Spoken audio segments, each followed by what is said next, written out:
Most green industry companies know they should be creating video. But the problem is most approach video like it's a one-time project. They shoot a recruiting video, a company overview, a few social clips, and then they stop. But what happens when a company commits to video creation for more than a decade? What impact does that have on sales, recruiting, culture, brand awareness, even employee engagement? Well, today, we're going to talk to a $45 million company that created over 70 videos, and we're going to pull back the curtain on what worked, what didn't, and what we've learned about creating video content that actually makes an impact.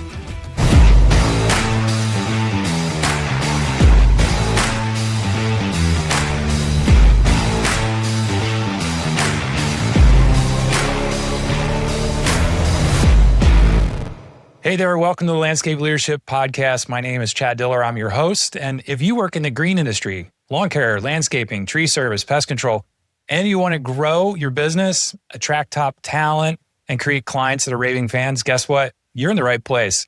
And so today I have a special guest, a longtime client. We've been working with Level Green Landscaping. They're in the DC, Maryland, Northern Virginia market for over 12 years. I have Marion joining us. How are you doing, Marion? I'm doing great. How are you, Chad?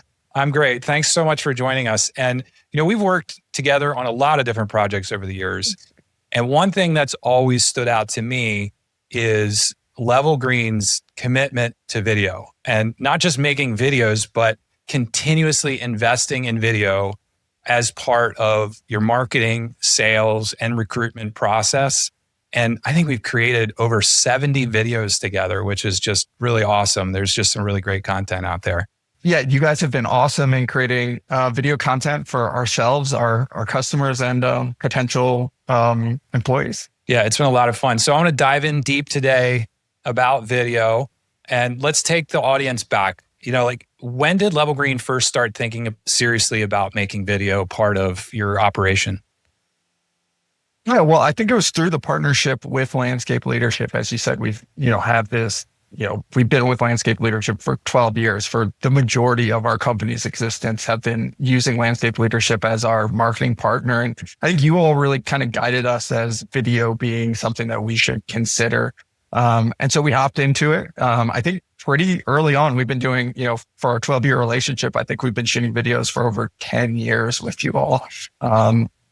And I think it formed out of wanting to level up our marketing game. I think, video, we felt like was a way to get our brand out there in a unique and personal way. And I think you all kind of pushed us towards that. And it's something, in the B2B space, video has been one of the most effective tools, I think, our levers we have on our marketing kind of campaigns. So were there maybe some high level goals that you were trying to accomplish and why you decided to get a little more serious about video? Yeah, absolutely. I think, again, we're completely commercial landscape maintenance, right? So we're B2B sales. And in that, most of our selling is done by our business developers. So when we look at marketing, right, we're really looking at things that help our business developers make connections with clients and really give credence to what they're saying and back that up. And I think that's where video comes in and is so effective. It really can echo the selling proposition that our business developers are talking about. It makes us look more professional in the space. It makes us look like experts. It again really allows us to echo the content that our business developers are kind of putting out, in their person-to-person selling.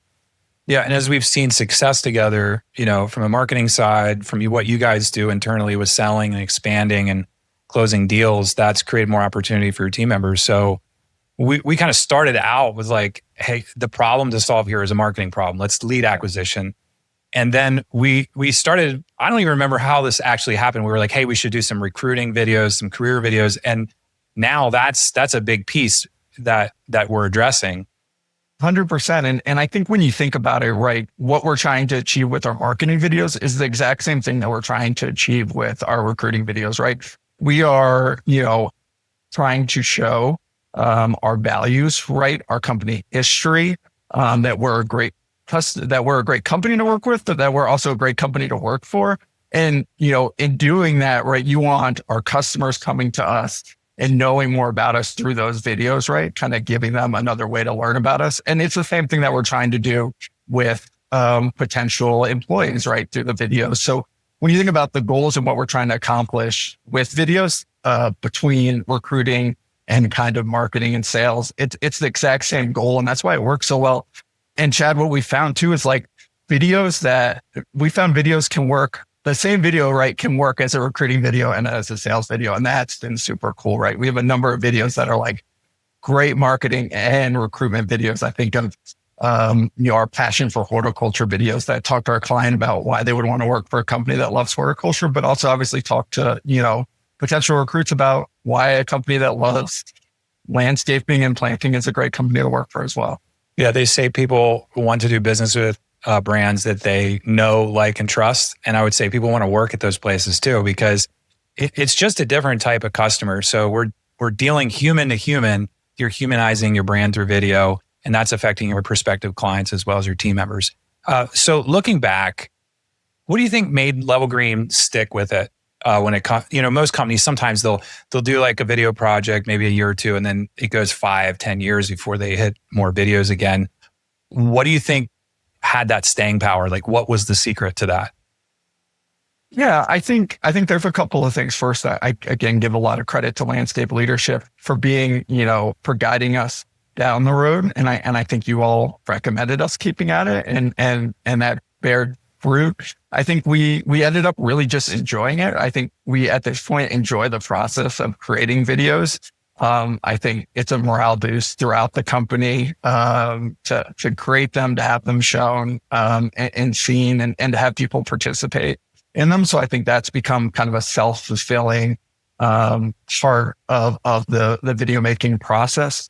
I also would say, our leadership team believes in video and believes in marketing, right? I think one of the reasons a lot of people probably go away from video is because it's expensive. I mean, that's the reality of the marketing forms, right? It is probably one of, if not the most expensive channels you can invest in. And in the B2B space, right, the ROI is a little hard to calculate, right? You're not going to be able to come up with a cost per referral, right, or something off of the video. You just have to believe and show that it's working. And I think our leadership team has believed that investment in marketing and in video specifically is paying off and pays off over the long term. And I think we've now certainly seen that as our media library has grown, and we've been able to use video in a lot of different ways and platforms. But that's not always clear after year one, and not always clear to say when you only have 5 videos that you've created. It's harder to kind of maximize that return. Yeah, I think one thing, when we go about planning our videos, I always have ideas. You always have ideas, and they typically stem from like problems we're trying to solve. And then just because we've been working together so long, I have this kind of knowledge of, oh, these are all the different places we could use this video. Like, it doesn't just have to go on this one page on the website. We could use this in a paid LinkedIn campaign. We could use this as an organic social post. We could use this as, a piece to put into a blog article or on the case study page or in an email campaign. There's so many different places. And I think we're thinking the longer we've worked together, the easier it is to think about how we can use that asset.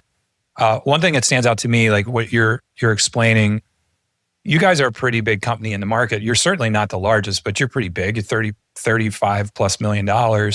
And when you get to that point, I think a lot of businesses are quick to think, oh, you know what? Everybody knows who we are. But there are so many new players, and then there's so many old players that really up their game. And I think video is just in the midst of a greater marketing strategy. It's one of those things that you have to do to defend your brand position. Like, you cannot wait until you become obsolete. So video is an important part. And I think your leadership team and you've seen that throughout time. I think that's where a lot of companies get stuck. They just kind of get hung up and maybe a little short-sighted on that. And they treat it as, this is a project or a campaign we're going to do.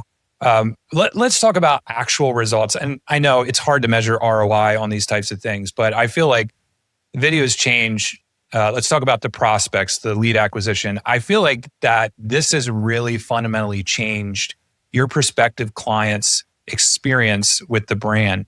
Tell me, what do you hear? What do you see? What's the feedback you're getting from your team on that? Yeah, absolutely. Well, I mean, I think the first thing to say is that because we have such a large video library and so many really high quality videos at this point, that it's become an integral part of our business development team in terms of how they approach customers. So almost every contact and touch point where they are talking to prospective clients includes video in kind of that presentation. So that could be an initial cold email, right?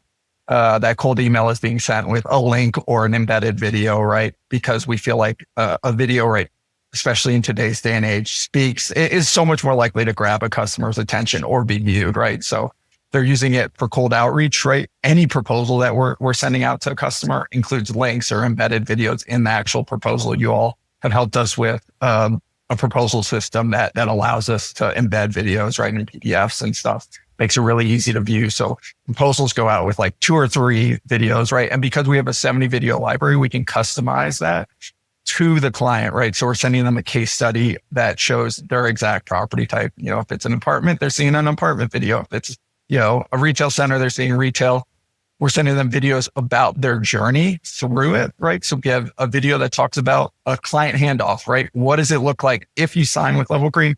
What is the next 1 month handoff getting this property transitioned over? Because we know the transition process is painful and hard for a customer. So it's, you're trying to put them at ease that if you sign on the dotted line, this will be a good and easy process for you.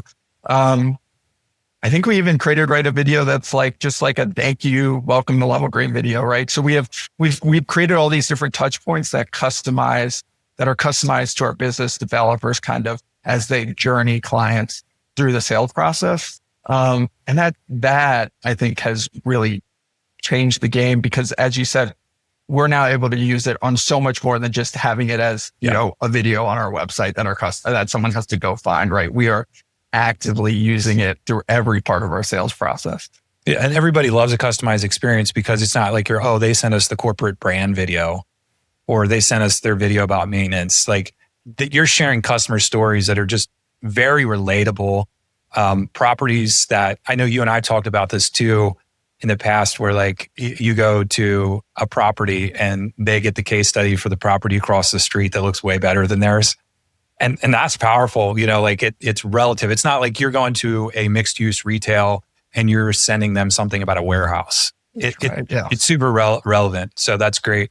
Yeah. And I would agree that, you know, one of the videos you're referencing is we wanted to address a pain point where when the business developer, you know, like woos the prospect and they get them to sign a contract, then it all falls to pieces. That we've seen that happen with other companies. And so we made a video that showed what that process looked like. There's multiple people involved, the account manager, operations managers, internal meetings, and a new client. It can, you know, maybe calm some of their fears that they have. And that was a really powerful asset. All kinds of videos we created. What do you feel like stands out to you? Like some of the video types that have the most value? I think, like I said, we have a couple of videos that I think are really dual purpose, that really talk to, or able to be used as recruiting videos and as sales videos. And I think that multi-pronged approach, it's hugely valuable because, right, we're creating assets that we can deploy in so many different areas. So, you know, a video we just did last year that I think turned out awesome is, it's kind of a history of Level Green video, but it's also about talking about our future. And, you know, our owner, is feels very strongly that he wants to maintain a family owned company, in a world where we're seeing so much private equity, consolidation. We feel like that's a selling proposition to clients and to potential employees. And I think that video, right, is super powerful because he talks about his history growing up, you know, in a family business on a family farm, but also talks about Level Green's future and what he wants for the company and for our customers. And again, there's just so many different ways where we can deploy that video effectively. I think videos like that are kind of our strongest assets. And also it's just, right. It touches, on sales, but also touches on values. It touches, it really covers the gamut, I think, in terms of what we're trying to communicate to customers and to employees. I think using those videos as dual purpose, it's about setting expectations with prospective clients and team members and letting everybody know what's very, very important to you. I think from a recruit standpoint, when they see your customer case study and your team working, they're like, wow, these guys are winners. Like they're doing really good work and they care and they're professional and they're like really enthusiastic. So that gets them excited about it. And from a prospect standpoint, when they see a core value and it's not even a video that's, directed and aimed to them, it starts really revealing the heart and the character and the soul of your company. And that's been fantastic. Let's go down this road a little bit with recruiting. Because I think, like for me, like I've been in the green industry for like, goodness, 27 years now. And so I've known all these stories, good ones and bad ones. And I hear them from our clients about great careers and bad careers and dead end jobs and terrible employers. And I think that this has made a huge impact on your recruiting efforts. So what are some of the things that you're seeing there on that side specifically? What have you heard? Recruits, especially, now and certainly our younger employees, right? They do a lot of research up front before they even consider applying or joining a company, right, Chad? They want to know about that company, again, know the values of that company before they even consider sending that resume in.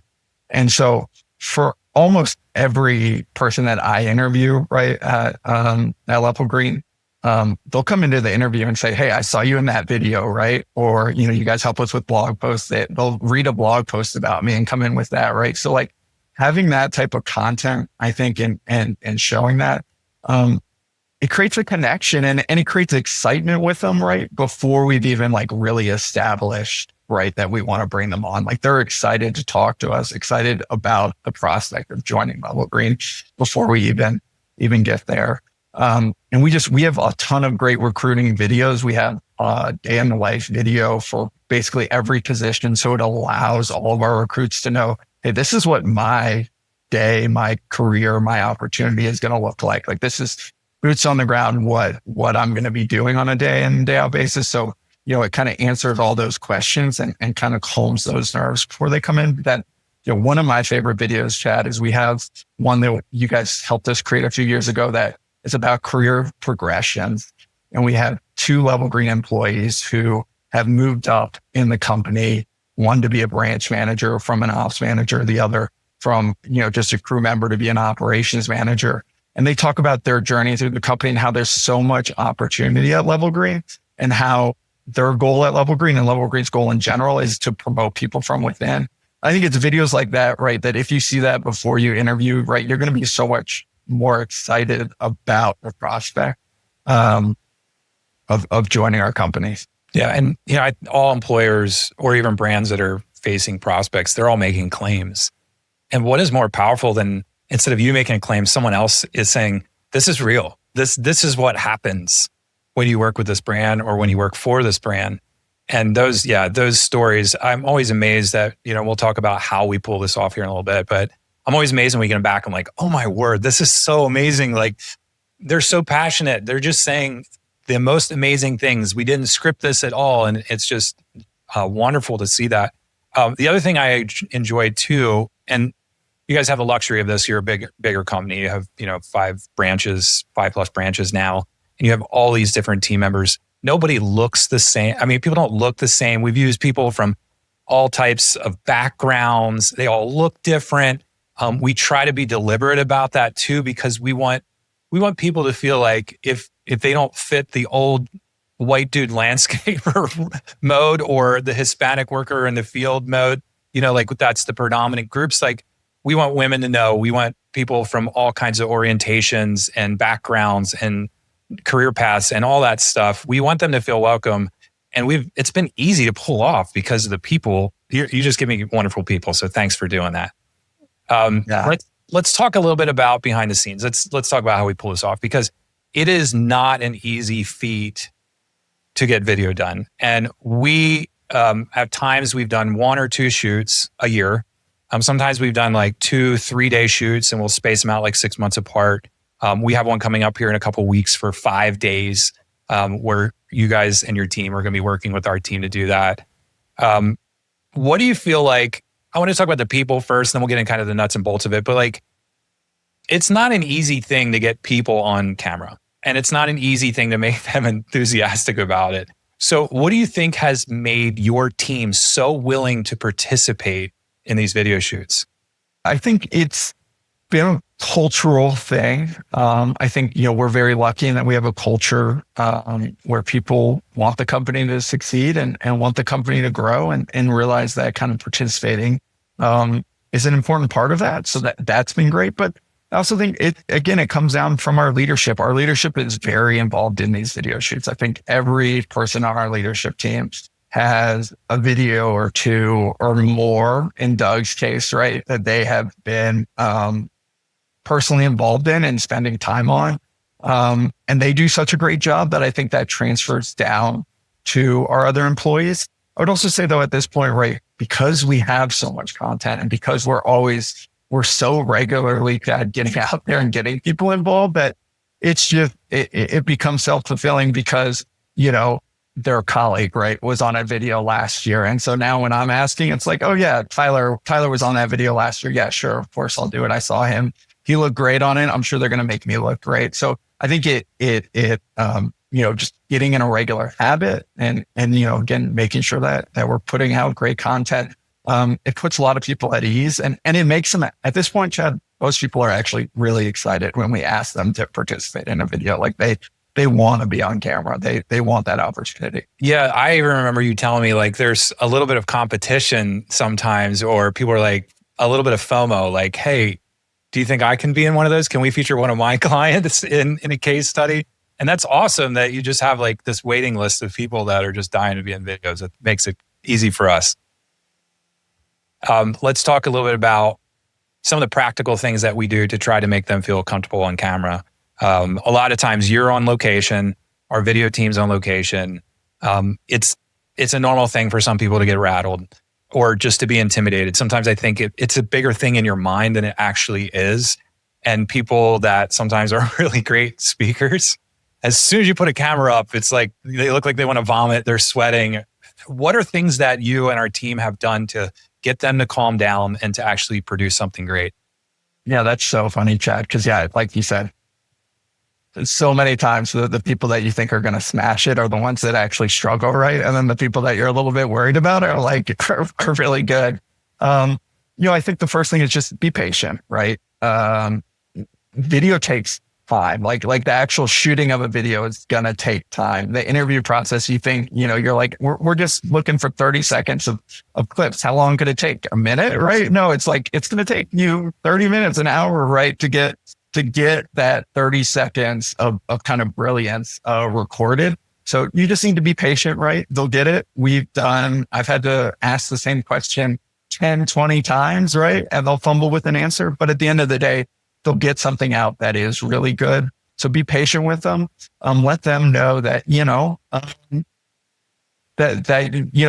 they're doing great and that they can take as many takes as they need, right? I think that is one of the things that people really worry about is they overthink it, right? They want to say the exact right thing. And that's not what this is about, right? We're not going to get to 100%. We're trying to get to, 80% great here. And it'll come off. So I think taking the temperature down is really important.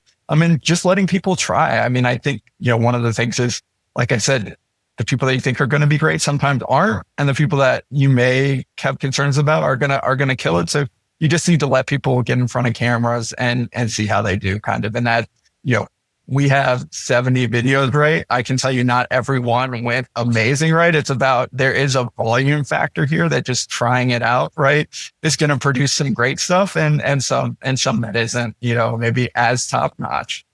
Yeah. I think one of the things when you do a bunch of videos, then it seems really easy because you have a larger perspective of like, oh, we recorded all this and I was there for 45 minutes and probably 44 of that I felt really awkward. and I had to take all these retakes. But when you're in the moment, you just, all of a sudden it's compounding inside your head, and there's this head trash that goes on, and you're like, this is going to be terrible. And like, seriously, just take a breath and start over. That is probably one of the best pieces of advice.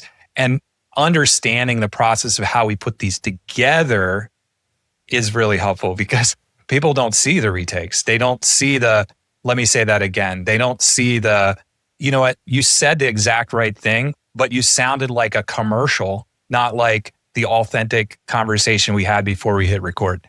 And those types of things, that perspective, it's hard to communicate that, but we try to do the best that we can. But you guys have done a really good job working with our team to get those people to relax a little bit. I know we've done some scripted videos like that we've used for things, but most of the videos, and this isn't right or wrong, most of the videos that we've done with you are, I would say, very lightly scripted. We have questions. We know the big points we want them to talk about. I give that, we go over that, you and I, and then your team gets to see that before the video happens. So they kind of know where we're going. I think the worst thing you can do is just show up and hit record and say, hey, say something brilliant. So you've done a good job, like understanding how to communicate that vision to your team and making it happen. What are some surprising things that you would have learned along the way with all these shoots? I would say the first thing is the timing piece. I think you really need to understand the time investment that it takes to put these videos together. We're producing a 2-minute video, right? But that 2-minute video is going to take like a whole day to shoot, right? Between B-roll that we're getting, between the interviews, setup, tear down, drone shots. It's a lot of work and a lot of time. And you really need to be patient and understand that, that you can't rush it, right? That you're not going to be able to get, right, a great video in an hour. And so I would say the time investment is something that surprised me. The other thing I'd just go back to is, again, you never know who is going to be great on camera. So I 100% recommend taking risks with who you are willing to put on camera, because people will surprise you in really good ways. And so, giving them that chance to shine, I think, and a lot of times pays off. Last year, you took a risk because you had this idea, and we thought, you know what, our videos are great, but we have this young crowd, and like, it's not like we want to pivot completely, and just all of a sudden to go away from this pretty safe, fun, reliable, polished commercial brand. We want to do something a little bit more youthful. And we had talked about those manager associates, the ones that are coming out of college, or they're in a program at college and they come to work for you for the summer. And I thought that was kind of risky. You're like, we're going to feature these college students in this video, and you never know what you're going to get. But you did it, and it turned out great. Yeah, their interviews were amazing. And we for that video, we changed our interview style a little bit. We're usually, pretty kind of set in terms of, they're just standing still, kind of interviewing face to face. We kind of changed it. We had them doing some action shots while interviewing and stuff.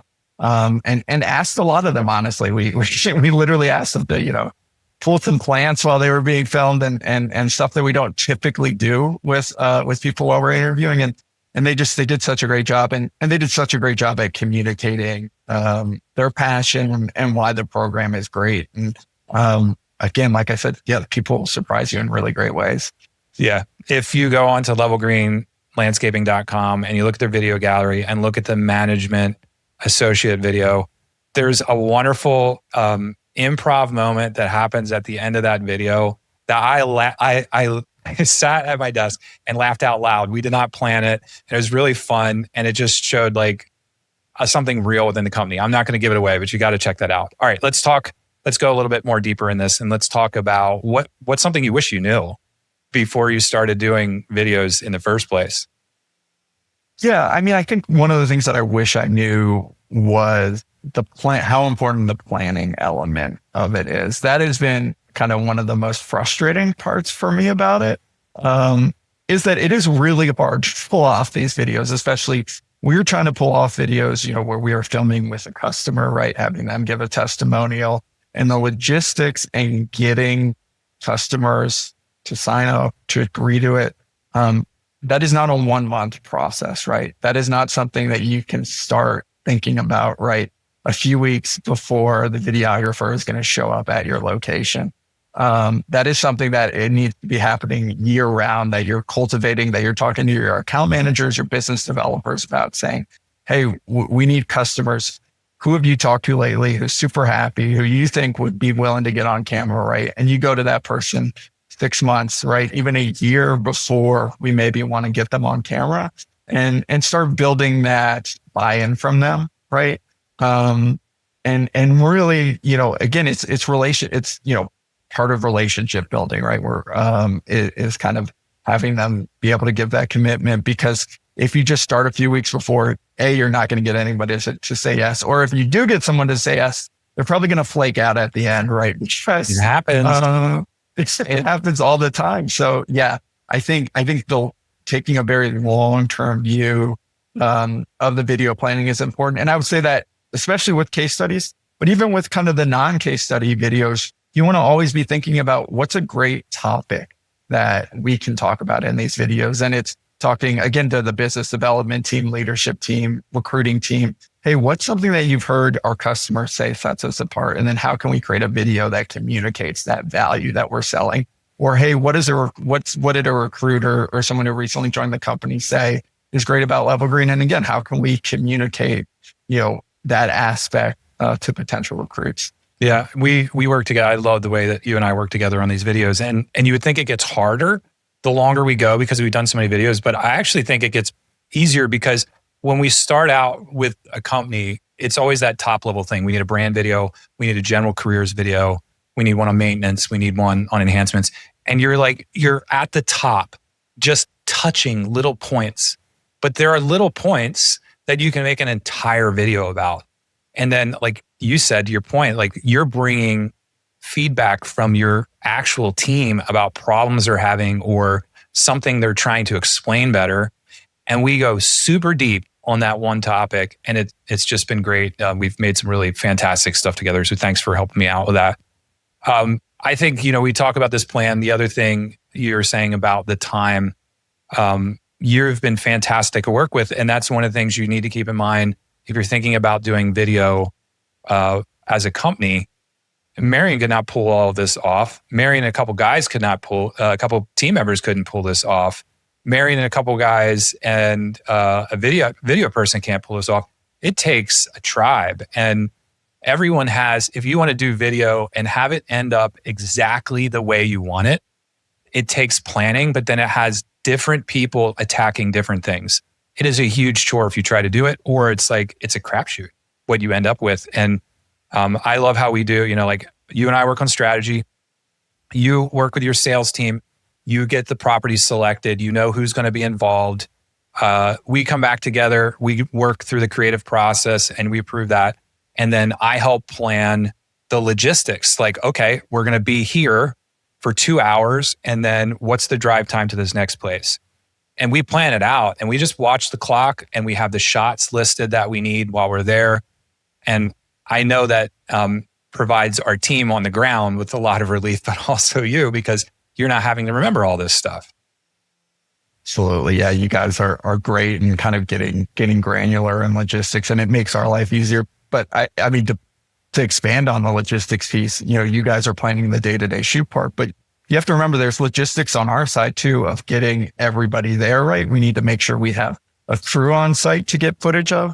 We need to make sure we can get the account manager there, but then there's logistics beforehand. We need to make sure any property we're putting on film looks amazing, right? You cannot, we're spending so much money, right? There's no point in sending a crew or a film crew to a site that got cut a week ago, right? That is not going to come out and look well. So we have to think about, right, you need to get a crew there the day before to cut the grass, to make sure the flowers are watered and look great, right? Then you need a crew there the morning of to blow off any debris on the sidewalks. Like there's a lot of logistics just right before. So I mean, that's another thing that we've learned is like we've tightened up that logistics process of how do we make sure every property we're going to shoot at looks amazing beforehand. Yeah, a lot of people involved in different roles, whether it's just appearing in footage or actually being the star of the video or one of the stars. What are some practical ways if someone's listening or watching us right now and they're thinking, you know what, I'm sold. I will do video, but this is going to be really hard to get our team members to participate. What are some of the things you can do to prime the pump, to compel them, to bribe them? What can you do to get them on board?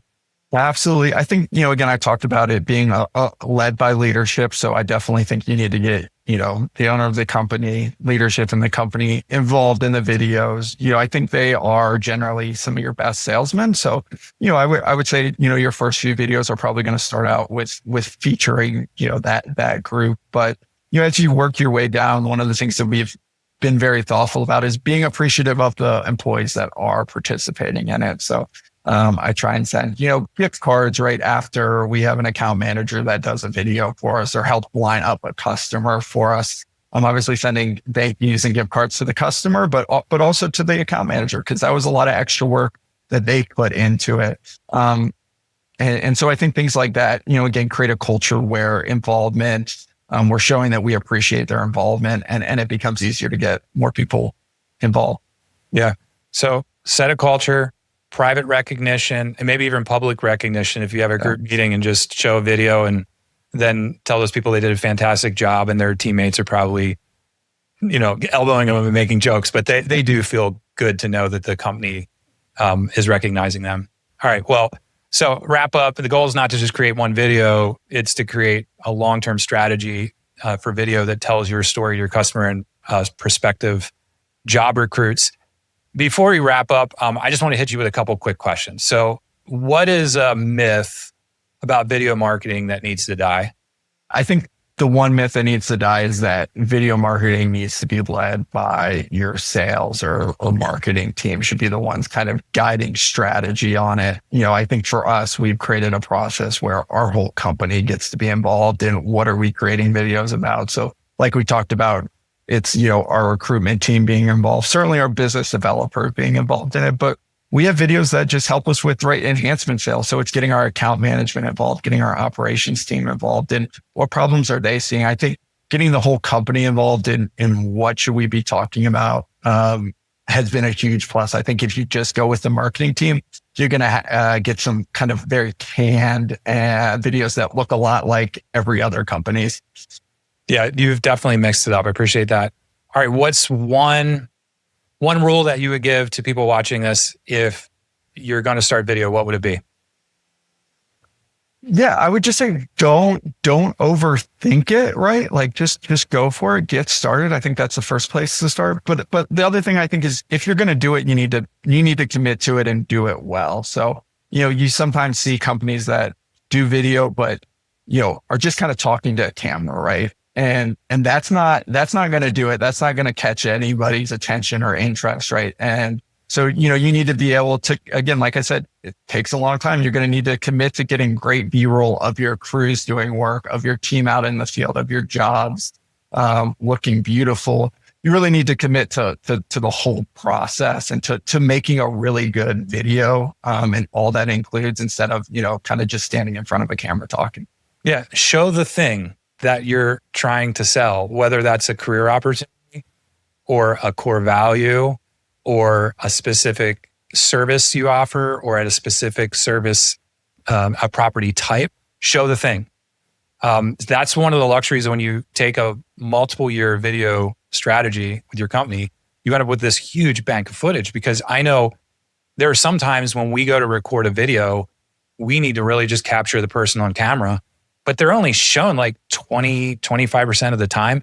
And we're showing the thing that they're talking about at all these different property types or people interacting that illustrate what they're saying. And no one wants to look at a talking head. So that's a great tip there. Well, Marion, I appreciate this. I know you and I, we could mix it up. We've talked for hours about videos before and stories that we've had. I appreciate you coming on and sharing your experiences today and encouraging the rest of the industry to get out there and start taking a multi-year approach to video. So thanks so much for joining us. Awesome. Thanks, Chad. Really appreciate it. One of the biggest takeaways from this conversation is that video isn't just a marketing tactic. It's a long-term business asset. And the companies winning with video aren't necessarily creating the fanciest content. They're the ones showing up consistently, telling authentic stories, involving their people, and building a library of content that compounds year after year. That's exactly what Level Green has done with more than 70 videos and over a decade of commitment to content creation. So if you're a green industry company and you're listening or watching today, don't think about your next video. Think about your next few years of videos, because the real value isn't in a single piece of content. It's in building a system that continuously tells your story, strengthens your brand, helps your sales team, and attracts great people. If you've enjoyed this episode, please do me a favor and share it with an industry peer and leave us a great review on your favorite podcast platform. Thank you so much for joining us. Have a great day.